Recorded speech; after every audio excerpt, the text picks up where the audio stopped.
자, 오늘은 아빠랑 같이 살기 싫다고 말하는 글을 한번 읽어보겠습니다. 엄마는 개인 사정 때문에 외국에 가 있고 언제 올지 몰라요. 아, 이거 뭐 황당하네요. 아빠랑 둘이서 사는데 아빠가 좋을 땐 좋지만 싫을 땐 정말 너무 싫어요. 평소에 아빠랑 사이가 안 좋은 건 아닌데 가끔 저한테 화가 나거나 그러면 막말로 욕을 합니다. 어릴 때 엄마랑 아빠랑 같이 살 때 부모님이 너무 싸우셔서 경찰도 여러 번 오고 아빠가 엄마를 때리기도 했고요. 알코올 중독이라 술만 먹으면 사람이 달라집니다.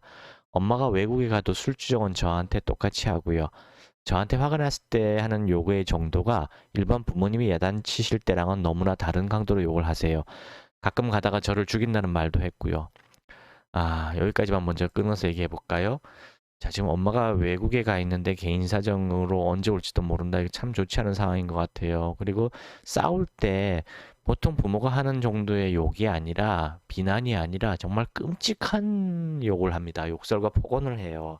생전 들어보지도 못한 또는 어떻게 이런 말을 그래도 입 밖으로 꺼낼 수 있을까 싶을 정도의 정말 상처가 죽을 때까지 남을 정도의 깊은 그런 폭언을 합니다. 그게 알코올 중독 환자들의 특징이에요. 왜냐고요? 죄책감과 양심의 가책, 도덕성을 못 느끼거든요. 그 순간에는.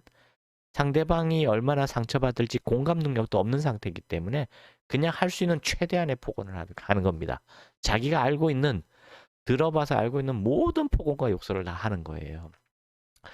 그리고 뭐 죽인단 말이 이건 뭐 기본인 거고요. 이 정도 되면은 그러니까 이 정도면 벌써 자식을 자식으로 보지 않는 단계입니다.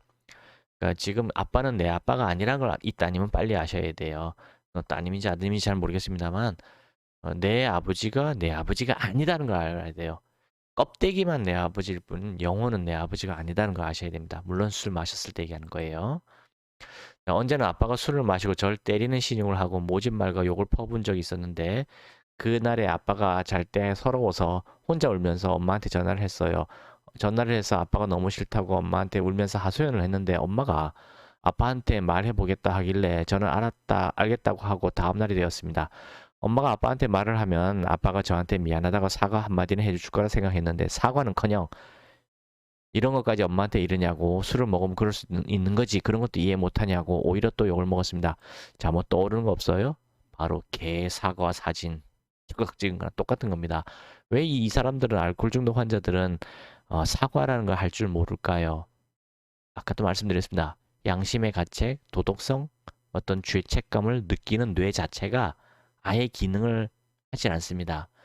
이 말이 잘 이해가 안 되실 거예요. 그래서 제가 조금 어떻게 쉽게 이해시킬까 생각했는데 이렇게 하니까 좀 알아들으시는 분들이 계시는데요.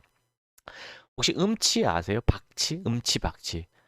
음치 박치는요. 멜로디 도레미파솔라시도 이렇게 음의 차이가 난다는 것 자체를 전혀 이해를 못해요. 도레미파솔라시도 이렇게 합니다. 그다음 박치 쿵짝 쿵짝 쿵쿵짝 쿵짝 이런 박자를 따라 해보라면 쿵짝 이걸 이해 못해요. 아예 못합니다. 아무리 가르쳐도 음치 박치는 이거를 따라가지를 못해요. 왜 그러냐고요? 그 사람들이 미쳤냐고요? 아니요. 음악적인 이 리듬과 음계를 이해하는 뇌가 발달 장애를 앓는 거예요. 그 부분의 뇌가 아예 망가지거나 성장 자체를 안 한 거예요. 또 다른 예를 들어 드릴까요? 뭐 저기 신안 염전 같은데 노예로 사는 사람들 얘기 가끔 나오잖아요. 우리가 보통 말하는 바보들, 바깥에서 희죽희죽 웃고 다니는 바보들 있죠. 그 사람들은요, 분노를 할 줄 몰라요. 왜 그럴까요? 분노를 담당하는 뇌가 망가져가지고 내가 억울하다, 내가 화가 난다, 내가 분노한다, 이 분노심 이런 거를 아예 못 느껴요. 뭐 아예 못 느낍니다. 그래서 그 사람들은 조금만 좋은 것만 줘주면 헤헤헤 하고 침 흘리고 좋아하고 막 웃고 하는 거예요. 기쁨은 느끼는데 분노와 고통에 대한 어떤 억울함 같은 걸 전혀 못 느껴요. 그 사람들은. 그 사람들 바보라 그러잖아요. 천치라 그러잖아요.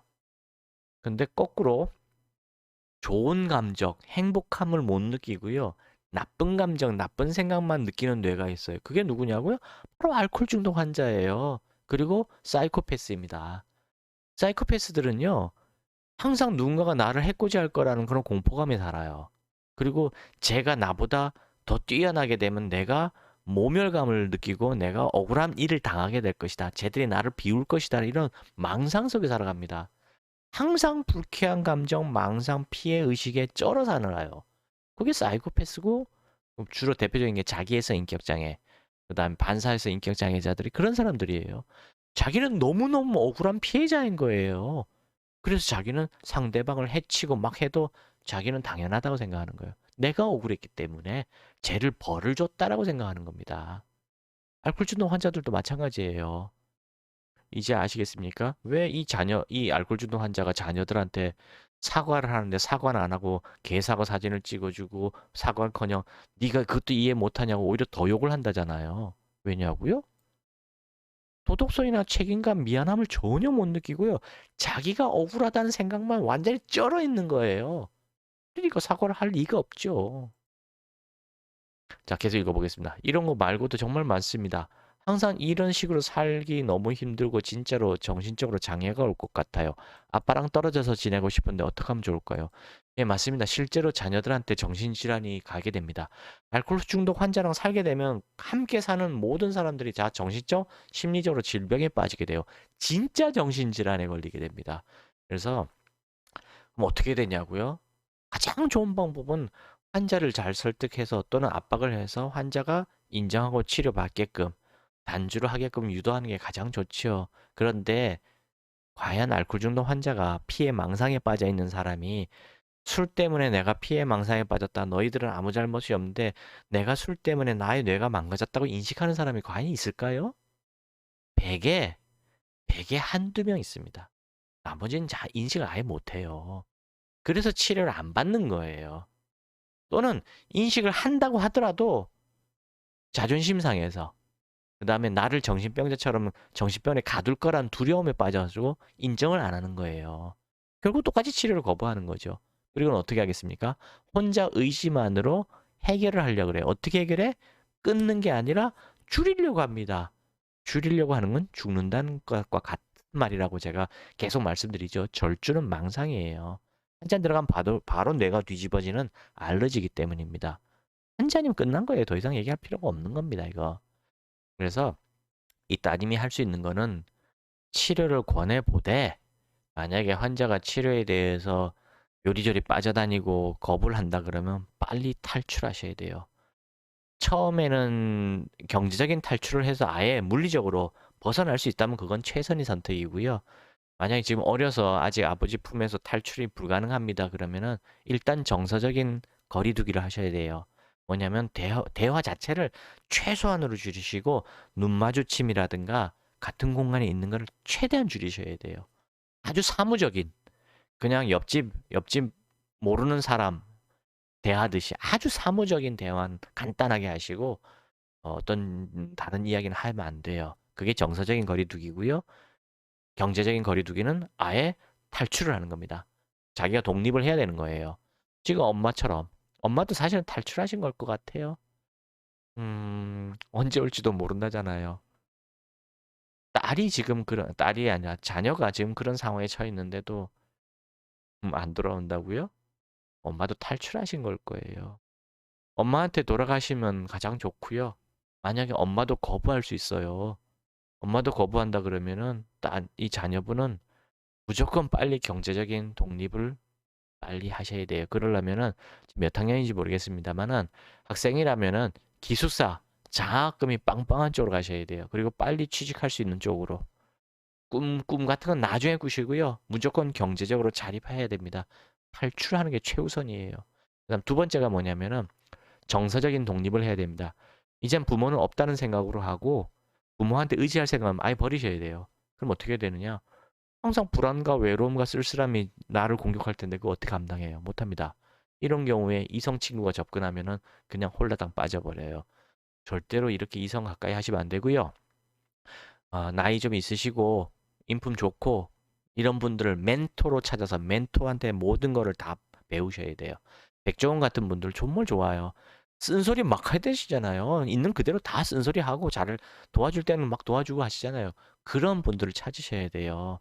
그래서 그런 분들을 스승처럼 부모님처럼 모시고 이야기도 나누고 배울 것도 배우고 의지도 좀 하고 쓴소리 오면 다 받아들이고 그렇게 하면서 점점 나의 내면을 탄탄하게 길러가셔야 돼요. 그래서 몇 년 동안 지나면서 나의 정서적인 뿌리가 단단해지고 남이 좀 웬만큼 정서적인 공격하고 가스라이팅해도 내가 흔들리지 않을 정도로 나의 주관을 탄탄하게 가져갈 정도로 됐을 때 그리고 나의 행복의 가치가 뭔지, 뭐가 행복인지, 내 인생을 어떻게 끌고 가야 될 것인지 이런 걸 주도적으로 할 수 있을 때가 됐을 때 이성을 만나셔야 돼요. 안 그러면 정말 생지옥에 빠집니다. 뭔 얘기냐? 자전거 피하려다가 똥차에 치이게 돼요.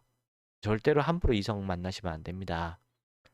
그리고 그렇게 정서적인 독립도 다 잘 되면은 그럼 성공하신 다음에 또 다른 멘토가 직접 되어 주셔요. 그래서 똑같은 어려움을 겪고 있는 어린 아이들을 위해서 정말 힘이 되어 주시기 바랍니다. 그리고 절대로 술 마시면 안 돼요, 자녀분은. 이거 알코올 중독 대물림 된다고 제가 계속 말씀드립니다. 이거 유전병이거든요. 알러지예요, 알러지. 그렇기 때문에 유전자가 물려가기 때문에 정말 조심하셔야 돼요. 5년에 술 몇 번 마신다고 바로 걸리는 게 아니고 5년에서 15년 정도 남들 따라 계속 참고 억지로 술 마시면 걸려요. 그때부터 미친 듯이 술을 마시게 되는 거예요. 그 다음에 갈망감이나 금단 현상이 막 나타나가지고 거의 반 미쳐버리는 겁니다. 술을 못 끊어요. 그때가 되면 아예 못 끊어요. 그러니 처음부터 술에 빠져가지고 장 생활하지 마시고요. 술은 철저히 멀리 하시길 바랍니다. 만약에 아버지를 치료하고자 한다면 제 머리 위에 있는 이곳으로 전화하셔서 상담 받으시고요.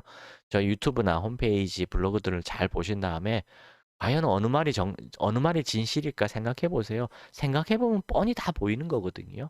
그 다음에 치료 받으시기 바랍니다. 감사합니다.